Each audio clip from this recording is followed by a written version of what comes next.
पुतली की कहानी। नमस्कार दोस्तों, स्वागत है आपका हमारे ज्ञान प्राप्ति चैनल पर। चलिए शुरू करते हैं आज की कहानी। 4 मित्र थे। इनमें से एक खाती था, एक दर्जी था, एक सुनार था और एक ब्राह्मण था। चारों ने परदेश में जाकर धन कमाने की सोची और एक दिन ठीक मुहूर्त देखकर अपने गांव से रवाना हो गए। चलते चलते शाम हो गई तो एक कुएं के पास रात बिताने के लिए ठहर गए। सबने भोजन किया और फिर सोने की तैयारी करने लगे।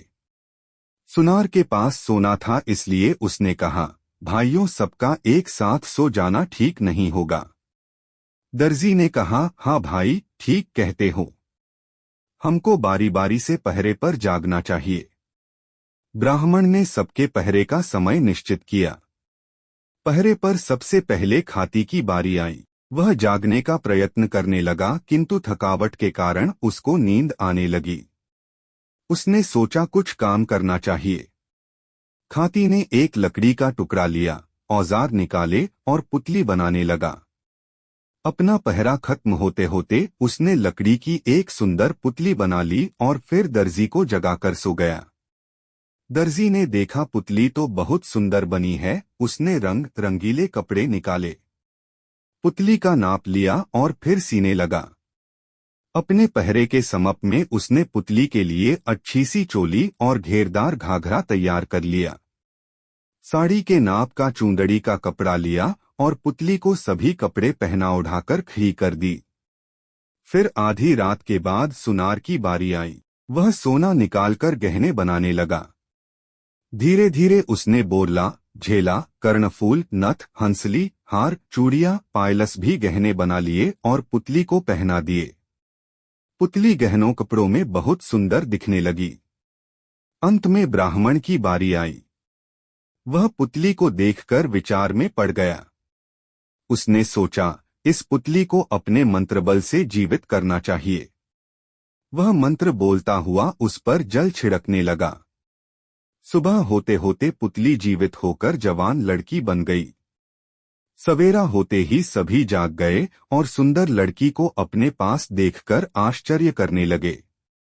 ब्राह्मण ने कहा, इसको मैंने मंत्रबल से जीवित किया है, इसलिए मैं ही इसके साथ विवाह करूंगा। खाती बोला, वाह जी, यह कैसे हो सकता है? पुतली तो मैंने बनाई थी। दर्जी बोला, इसके लिए मैंने ही कपड़े तैयार किए हैं, इसके साथ तो मैं ही विवाह करूंगा। सुनार ने कहा, भाइयों, मैंने हजारों रुपयों का सोना खर्च करके इसके लिए गहने बनाए हैं। अब कैसे हो सकता है कि यह दूसरे के घर चली जाए? इतने में गांव के कई लोग भी जागकर अपने काम धंधे के लिए कुएं पर आ गए। चारों को लड़ते झगड़ते देखकर गांव वालों में से एक समझदार बूढ़ा बोला, भाई, क्यों लड़ते हो?